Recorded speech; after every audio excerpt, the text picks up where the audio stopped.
कौन से स्त्री के भाग्य में पुत्र नहीं होता है। एक बार माता लक्ष्मी क्षीर सागर में भगवान विष्णु के पैर दबा रही थी, तो पैर दबाते हुए माता लक्ष्मी ने भगवान विष्णु से कहा, हे प्रभु, आज मेरे मन में 3 प्रश्न उठ रहे हैं। यदि इन 3 प्रश्नों के उत्तर देकर आप मुझे संतुष्ट करेंगे तो मेरे मन को बहुत शांति मिलेगी। तब भगवान विष्णु कहते हैं, हे देवी, तुम्हारे जो भी प्रश्न हैं तुम निसंकोच होकर पूछो, मैं तुम्हारी शंका का निवारण अवश्य करूंगा। तब माता लक्ष्मी कहती हैं, हे प्रभु, वह कौन सी स्त्री होती है जिसके भाग्य में संतान सुख नहीं होता। दूसरा प्रश्न है कि कौन सी स्त्री समय से पहले विधवा होती है। और मेरा तीसरा प्रश्न है कि कौन सा श्रृंगार करने से स्त्री को स्वर्ग में स्थान प्राप्त होता है। तब भगवान विष्णु कहते हैं, हे देवी, तुमने उचित ही प्रश्न किए हैं। तुम्हारी ये तीनों प्रश्न अत्यंत महत्वपूर्ण है। इन प्रश्नों का उत्तर संसार कल्याण के लिए है। जो भी मनुष्य इन्हें ध्यान से सुनता है उसे पृथ्वी लोक पर संपूर्ण सुख प्राप्त होता है और मृत्यु के बाद उसे मेरे लोक की प्राप्ति होती है। भगवान विष्णु देवी लक्ष्मी से कहते हैं, हे देवी, आज मैं तुम्हें एक अत्यंत पवित्र कथा सुनाता हूँ। इस कथा के माध्यम से तुम्हारे सभी प्रश्नों के उत्तर तुम्हें प्राप्त होंगे, लेकिन तुम्हें इस कथा को ध्यान से पूरा सुनना होगा। इस कथा को कभी आधा अधूरा नहीं सुनना चाहिए। इस कथा को समस्त संसार का कल्याण छुपा हुआ है। जो भी इस कथा को ध्यान से पूरा सुनेगा उसके मैं 32 अपराध क्षमा करता हूँ। तब देवी लक्ष्मी कहने लगी, प्रभु, मैं आपको वचन देती हूँ कि इस कथा को मैं पूरा मन और लगन से सुनूंगी। आप कृपया उस कथा को आरंभ करें। तो दोस्तों, आप सभी से एक विनती है कि आप भी इस कथा को पूरा जरूर सुने। इसे आधा अधूरा सुनना पाप माना जाता है। कथा शुरू करने से पहले कमेंट में जय माँ लक्ष्मी और जय श्री हरि विष्णु अवश्य लिखें। साथ ही वीडियो को लाइक करना ना भूलें। तो चलिए आरंभ करते हैं। भगवान विष्णु कहते हैं, हे देवी, एक समय की बात है, मध्य देश में एक छोटा सा नगर था। उस नगर में एक सेठ रहता था। उस सेठ के 2 पुत्र थे और सेठ के दोनों बेटों का विवाह भी हो चुका था। सेठ के घर में किसी चीज की कमी नहीं थी, किंतु सेठ की पत्नी का स्वभाव अत्यंत दुष्ट था। सेठ की पत्नी और सेठ के बड़े बेटे की पत्नी दोनों का स्वभाव दुष्ट था। सेठ की पत्नी अपनी बड़ी बहू का तो बहुत लाड़ प्यार करती थी, किंतु छोटे बेटे की पत्नी के साथ बुरा व्यवहार करती थी। घर की सबसे छोटी बहू अर्थात छोटे बेटे की पत्नी बहुत अच्छे स्वभाव की थी। ईश्वर पर श्रद्धा रखने वाली पतिव्रता नारी थी। वह अकेले ही घर का सारा काम किया करती थी और गृह कार्य में दक्ष थी। इतना अच्छा स्वभाव होने के बावजूद भी उसकी सास उसके साथ बुरा व्यवहार करती थी, उसका हमेशा अपमान करती थी। इसके पीछे का कारण बस इतना था, बड़ी बहू को एक पुत्र था और छोटी बहू ने एक पुत्री को जन्म दिया था। पुत्री को जन्म देने के कारण सेठ की पत्नी वह बेचारी कर भी क्या सकती थी। जो भाग्य में लिखा होता है उसके साथ वही होता है। भगवान विष्णु कहते हैं, हे देवी, अब मैं तुम्हें छोटी बहू की कहानी सुनाता हूँ। इससे तुम्हें पहले प्रश्न का उत्तर प्राप्त हो जाएगा कि कौन से स्त्री को पुत्र प्राप्त नहीं होता। हे देवी, सेठ की जो पत्नी थी वह पहले ही दुष्ट और कुटिल स्वभाव की थी। उसे उसकी सास भी परेशान थी। सेठ की पत्नी अपनी छोटी बहू को सबसे ज्यादा दुख देती थी। छोटी बहू का नाम सुकन्या और सुकन्या को सताने में उसकी सास को बहुत आनंद आता था। सुकन्या बेचारी रोज सुबह ब्रह्म मुहूर्त में जाकर अपने घर के काम करती थी और दिन भर काम करने के बाद उसे रात्रि को ही सोने को मिलता था। इतना होकर भी सेठ की पत्नी अपनी छोटी बहू से द्वेष करती थी। जब छोटी बहू झाड़ू लगाती तो उसकी सास आकर उसे ताना मारती कि तेरे हाथ में जान नहीं है क्या, तू जल्दी जल्दी झाड़ू लगा। मैं मंदिर जा रही हूँ, मेरे लौटकर आने से पहले तू भोजन बनाकर रखना और आते ही मैं उस भोजन को ग्रहण करूंगी। और सुन, अन्न का एक दाना भी बर्बाद न हो पाए। बेचारी सुकन्या चुपचाप अपनी सास का अत्याचार सहन करती और उसकी सास की हर आज्ञा का पालन करती, वो भी बड़ी विनम्रता के साथ पालन करती। फिर छोटी बहू खाना बनाते हुए सोचने लगी कि मैं घर का इतना काम करती हूँ लेकिन फिर भी मैं चैन की सांस नहीं ले पाती हूँ। मेरी सासू माँ किसी न किसी बात को लेकर मुझे ही ताना मारती रहती हैं। पता नहीं कब उनकी ताना देने की आदत जाएगी। सुकन्या इतना सोच ही रही थी कि तभी घर के दरवाजे पर खटखटाने की आवाज सुनाई दी। छोटी बहू ने सोचा, अभी तो भोजन तैयार भी नहीं हुआ, लगता है मेरी सासू माँ आज जल्दी लौट आई, अब वह फिर से ताना मारेगी। तब सुकन्या ने दरवाजा खोला तो उसने देखा कि द्वार पर एक सन्यासी खड़ा हुआ है। वह सन्यासी सुकन्या से कहने लगा कि बेटा सदा सुहागिन रहो, तुम इस सन्यासी के लिए कुछ भोजन का दान करो। हे पुत्री, मुझे बड़ी भूख लगी है। तब सुकन्या ने सोचा, अगर मैं इस सन्यासी को भोजन करा दूं और इतने में मेरी सास आ गई तो मेरी खेड़ नहीं। कुछ देर तक विचार करने के बाद सुकन्या ने सोचा, यदि मैं सासू माँ के ताने के डर से इस सन्यासी को भोजन नहीं कराऊंगी तो मुझे महापाप लगेगा, मेरा सारा पुण्य नष्ट हो जाएगा। इतना सोचकर सुकन्या ने उस सन्यासी को घर के अंदर बुला दिया। अतिथि धर्म का पालन करते हुए सुकन्या उस सन्यासी को भोजन कराने लगी। उतने में उसकी सास घर आ पहुंची और उस सन्यासी को घर के अंदर भोजन करते हुए देखकर उसे बहुत गुस्सा आया। वह चिल्लाते हुए सुकन्या से कहने लगी, यहाँ क्या किसी प्रकार का भंडारा या दावत नहीं चल रही है? जो तू राह चलते भिखमंगों को घर में बिठाकर खिला रही है। सुकन्या ने अपनी सास से बड़ी विनती की, लेकिन सुकन्या की सास ने बहू की एक भी नहीं सुनी और सास ने उस सन्यासी को घर से बाहर निकाल दिया और उसके भोजन को उठाकर कचरे में फेंक दिया। उसके बाद वह सास सुकन्या पर गुस्सा करने लगी। अरे दुष्ट औरत, मैंने तुझे कहा था कि अन्न का एक भी दाना बर्बाद नहीं होना चाहिए, लेकिन तूने क्या किया, उस भिखमंगे को इतना सारा भोजन दे दिया। सुकन्या डरते हुए बोली, सासू माँ, मैंने सन्यासी को अपने हिस्से का भोजन दिया है, इसमें आखिर इतना गुस्सा होने की क्या बात है। द्वार पर आए अतिथियों को कभी खाली हाथ नहीं भेजते, ऐसे शास्त्र कहते हैं।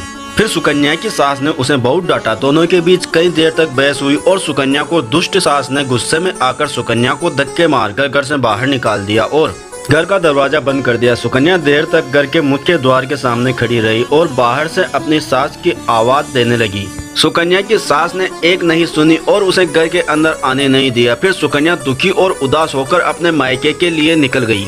मायके जाने के रास्ते में बहुत बड़ा जंगल पड़ता था। सुकन्या भूखी प्यासी रहकर उस जंगल के रास्ते पर से चलने लगी। तभी उसी समय अचानक जोर जोर से बादल गरजने लगे और मूसलाधार बरसात होने लगी। बारिश से बचने के लिए सुकन्या एक वृक्ष के नीचे जाकर खड़ी हो गई। वहाँ पर सुकन्या ने देखा कि पेड़ के नीचे में कोटर बना हुआ है। फिर वह बिना देरी किए जल्दी से उस कोटर में घुस गई। कोटर में जाने के बाद सुकन्या ने देखा कि अंदर कोई साधु महात्मा बैठे हैं। वह सन्यासी कोई और नहीं बल्कि भगवान विष्णु ही साधु का रूप धारण करके बैठे हुए थे। जब उस साधु ने उस सुकन्या को देखा तो बोले, हे पुत्री, तुम इस जंगल में अकेले क्या कर रही हो? रोना बंद करो, मैं तुम्हारे बारे में सब कुछ जानता हूँ। तुम्हारे ससुराल वाले अत्यंत दुष्ट स्वभाव के हैं और वे तुम्हें बहुत दुख देते हैं। इसका कारण केवल बस इतना है कि तुम्हें पुत्र की प्राप्ति नहीं हुई है। पुत्री को जन्म देने के कारण तुम्हें तुम्हारी सास के ताने सुनने पड़ते हैं। हे पुत्री, तुम चिंता मत करो, मैं तुम्हें एक पर्ची देता हूँ। इस पर जो भी उपाय लिखा हुआ है तुम उस उपाय को पूरे मन के साथ करो, फिर तुम्हें एक गुणवान पुत्र की प्राप्ति होगी। फिर सुकन्या ने वह पर्ची ली और वह साधु वहाँ से अचानक से गायब हो गए। ये चमत्कार देखकर सुकन्या बहुत प्रसन्न हुई और जब बारिश रुकी तो सुकन्या का पति उसे ढूंढते हुए उस स्थान पर पहुँच गया। सुकन्या ने अपने पति को सारी हकीकत बता दी और फिर दोनों ने ही घर वापस न जाकर उसी जंगल में रहने का निर्णय लिया। वहीं पर रहते हुए एक दिन सुकन्या के मन में पुत्र प्राप्ति का ख्याल आया और वह मन ही मन सोचने लगी कि यदि मेरा भी कोई पुत्र होता तो आज ससुराल में मुझे बहुत ज्यादा इज्जत मिलती। तभी सुकन्या को उस साधु के द्वारा दी गई पर्ची की याद आ गई और फिर जब उसने वह पर्ची खोलकर पढ़ा तो उसमें देखा कि जो स्त्री पुत्र प्राप्ति की कामना रखती है उसे रात्रि में अपने पति की बाईं तरफ सोना चाहिए। ऐसा करने से कुछ समय बाद में बाएं करवट लेटने से नाक का दाहिना स्वर और दाहिनी करवट लेने से नाक का बायां स्वर चालू हो जाता है। फिर जब पुत्र की इच्छा हो तो उस स्थिति में मिलन से पहले यह निश्चित कर लेना कि पुरुष का दायां स्वर चलने लगे और स्त्री का बायां स्वर चलने लगे और उसी समय पर दान किया जाना चाहिए।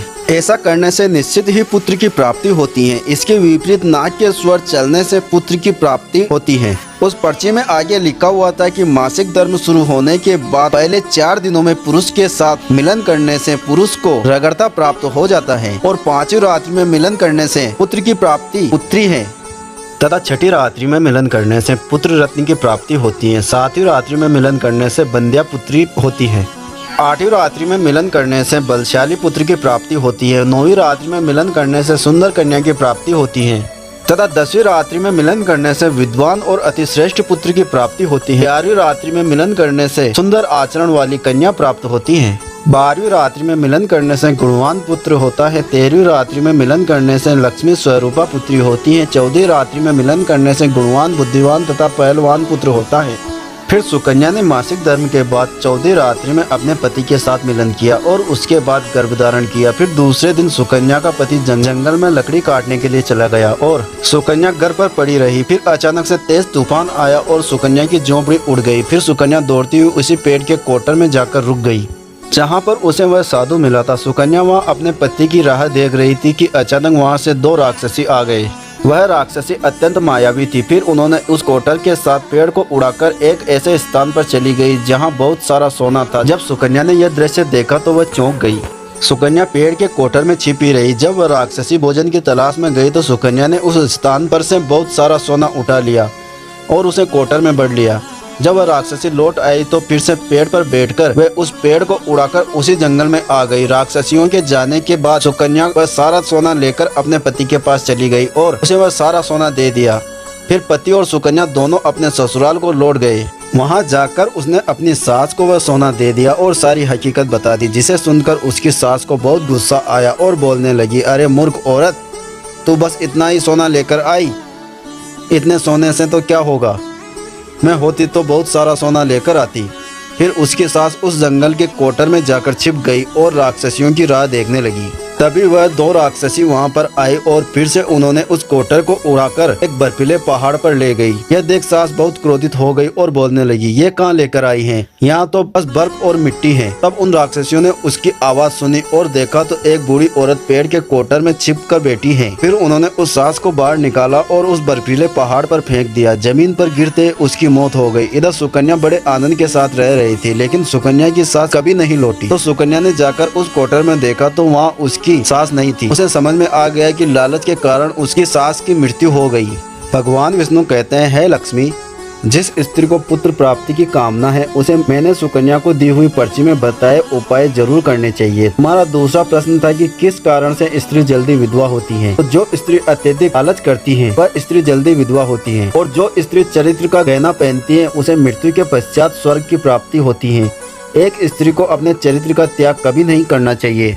तो दोस्तों, इस प्रकार से भगवान विष्णु ने माता लक्ष्मी जी को यह कथा सुनाई थी। उम्मीद है आपको यह कथा पसंद आई होगी। वीडियो को लाइक जरूर करें और ऐसी ही कथाओं सुनने के लिए हमारे अपने कथा शोधक चैनल को सब्सक्राइब करें।